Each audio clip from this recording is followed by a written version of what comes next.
On a parlé beaucoup de randonnée au Cap Corse. On a parlé de cette Haute-Corse magnifiquement préservée. Randonnée à pied, on a parlé du GR20, hein, ce fameux sentier de 180 km qui part du nord au sud, au nord de Porto Vecchio jusqu'au sud.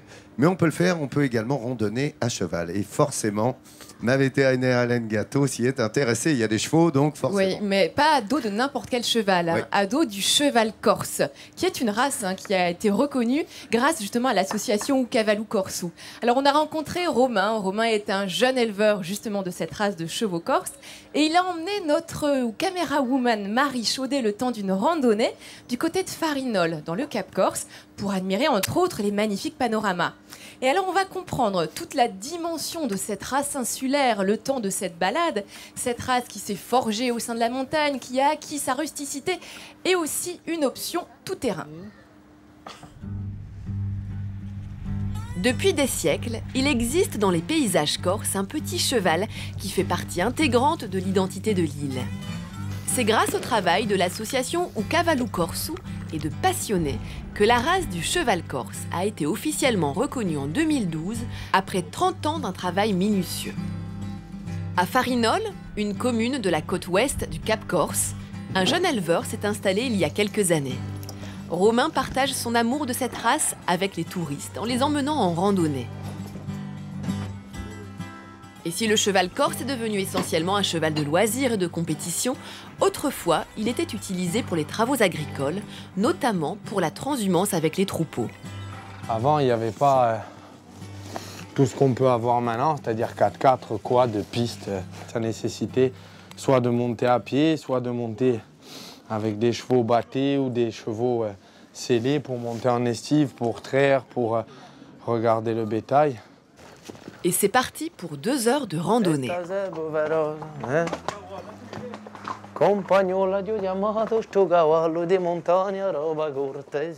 Pour accéder au magnifique panorama, on emprunte ces anciens sentiers muletiers par lesquels transhumer le bétail. Des chemins accidentés dans lesquels les chevaux n'ont aucun mal à passer. Car le cheval corse, avec sa robe qui varie du bai au noir, est parfaitement adapté à la randonnée en montagne. Et la petite taille, entre 1,30 m et 1,50 m au garrot, le dos court, permet à ces chevaux ramassés de se faufiler partout. Et ce n'est pas leur seul atout. Le cheval, il est léger, il a des petits pieds, donc sur des sentiers étroits et un peu endommagés, il va pas venir et provoquer par exemple une chute du sentier ou se bloquer le pied entre des pierres qui sont rétrocérées, tout ça. Ce cheval très endurant, au mental bien trempé, ne recule devant rien.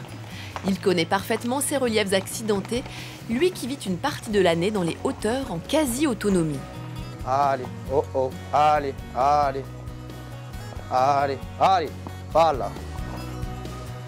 C'est donc à dos de cheval que l'on découvre les premiers panoramas qui se dressent derrière cette oliveraie, une des plus anciennes de la commune de Farinol. Ah, eh ben on a bien travaillé. Pour ces passionnés de la race, c'est toujours un grand bonheur de partir en balade avec ces chevaux corses aux multiples qualités. Après, c'est un cheval qui est calme, comme on peut le voir là, ils sont au repos, ils sont tranquilles. Mais quand on leur demande dans les montées, dans les pierres comme tout à l'heure, c'est des chevaux qui quand même ont de la puissance, qui sont réactifs. C'est pas des chevaux mous, on penserait que c'est des chevaux un peu mous, mais pas du tout. C'est un cheval idéal pour partir à la découverte du patrimoine corse. On aperçoit des petites merveilles comme ces paillets qui servaient aux bergers en estive. Sur la route pour rejoindre le village, une petite pause fraîcheur s'impose à la fontaine. Oui. Et puis, en continuant le chemin, c'est la magnifique église de Farinol qui se dévoile aux cavaliers.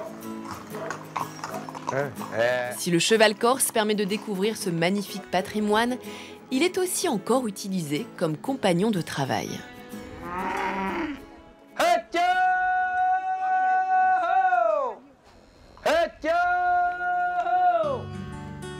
Pour trier et rassembler son bétail, Romain utilise les chevaux corses. Agiles et vifs, ils sont indispensables aux éleveurs. On a une réactivité de suite. Dès qu'on fait un petit bruit, un petit truc, le cheval va répondre au doigt et à l'œil. Si ce travail à cheval rappelle celui des cow-boys aux États-Unis, ce n'est pas un hasard. Car l'équitation western prend son origine dans le bassin méditerranéen, berceau du cheval corse. C'est les descendants de ces chevaux qu'on retrouve aux États-Unis où maintenant la monte western est en vogue. Mais originellement, le berceau de cette équitation de travail est en Méditerranée. Ce cheval aux multiples facettes, polyvalent, c'est ce que Romain cherche à mettre en valeur. On le retrouve chez Jean-Baptiste, également éleveur de chevaux corses. Ça, c'est le tapis. Jean-Baptiste a beaucoup travaillé à la préservation de la race. Maintenant reconnu, c'est un véritable projet économique qui se crée avec l'installation de jeunes éleveurs. Il faut maintenant valoriser le cheval dans différentes disciplines, comme l'équitation western ou l'endurance. Il faut pouvoir rentrer, que les gens croient en ce cheval dans différentes disciplines et qu'on ait les jeunes qui suivent et qui en font la promotion. Là, c'est un travail de tous les jours. Romain croit en ce petit cheval corse, lui qui a cette passion pour cet animal depuis tout petit. C'est une passion qui m'a jamais quitté. J'ai toujours monté. Bon, après, comme tout bon Corse, je suis parti sur le continent voir ce qu'il s'y faisait pour mieux revenir et m'installer en tant qu'éleveur sur ma commune. Voilà, parce qu'il me semblait primordial d'essayer de faire vivre ce cheval, de faire vivre l'agriculture dans mon village. De retour au ranch, la journée n'est pas terminée pour Romain qui doit nourrir ses chevaux avec de l'orge trempée. C'est fait avec amour, hein. Quand ils sont dans les montagnes, ces chevaux rustiques se débrouillent presque tout seuls, en se nourrissant de chênes et de pointes de bruyère. Tout le monde est rassasié, la journée se termine au calme. Un moment que Romain apprécie. Pour moi, je dirais que c'est un moment un peu privilégié. Quand je les vois comme ça en train de manger, ils sont tous en forme. Il y a un développement de la race qui commence à se faire petit à petit. Je me dis, il ne faut pas lâcher prise et continuer. Continuer à valoriser ce petit cheval aux grandes qualités qui fait partie de l'identité de la Corse. Alors on comprend mieux vraiment l'influence du territoire, l'influence d'un environnement qui façonne ces races. Toutes les races qu'on a vues au fil de la semaine, que ce soit la vache corse, la chèvre corse et là maintenant le cheval corse, qui vraiment prennent leur origine ici dans les montagnes corses et qui sont à l'origine aussi de toutes leurs qualités.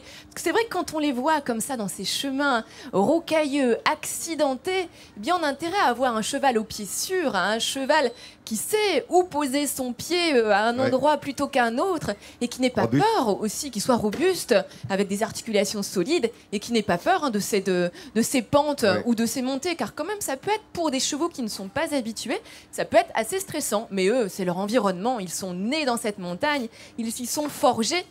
Et alors, on les appelle aussi, il y a un petit mot, on dit de ces chevaux que ce sont upaganachu. Ça veut dire en fait le païen, le rebelle, car ce sont des chevaux qui, à la différence du mulet, de l'âne ou d'autres races de chevaux, qui sont plus difficiles à domestiquer. Et d'ailleurs, il y a un petit proverbe corse, décidément, j'aime alors, les petits attention, le proverbe. Attention, je me concentre. Vas-y. Que peut-être nous pourrions d'ailleurs adapter aux Corses. On dit, on n'adopte pas un cheval corse, mais il vous choisit pour complice. Je me dis que pour les Corses, ça peut être valable aussi. En général, bravo, bravo. Regarde, Michel applaudit, les Bastiais aussi. Hein. Bien joué. Alors, venez avec moi. Je vais vous montrer également un autre savoir-faire justement autour de l'équitation avec le cheval corse. C'est cette selle, cette magnifique selle. Et c'est un savoir-faire typiquement corse ici. Regardez. On dit que c'est une des plus belles selles du monde. Ça fait des siècles et des siècles qu'elle est fabriquée ici en Corse, dans un petit village non loin de Saint-Florent. Et cette selle, elle est adaptée au cheval corse et justement à son utilisation. Regardez ici. Toutes ces matelassés avec ces petits bourrelets ici, ça permet d'avoir une bonne tenue du cavalier. On a également un dossier qui remonte comme ceci. Pourquoi ? Tout simplement parce que les montées sont raides, donc il faut avoir le dos qui soit maintenu. Et de la même façon, devant, on a également la selle qui remonte. Là, c'est en cas de descente, effectivement, pour avoir vraiment une bonne maniabilité du cheval. Ici, vous voyez, c'est un pommeau. Et ce pommeau, sert non pas à s'accrocher, car on peut partir du principe que nos cavaliers savent correctement monter, mais ça sert à accrocher le bétail, puisque c'est aussi une selle qui sert au travail du bétail. Et bien pour ce savoir-faire et également pour la remise à l'honneur de la race du cheval corse, je vais remettre un talent midi en France à Pierre-Laurent Santelli qui représente l'association Oukavalou Korsou. Bravo pour votre travail et puis bravo aussi pour le savoir-faire ancestral que vous faites perdurer. Merci. Merci beaucoup Hélène, très complet là sur le cheval corse et ses magnifiques selles.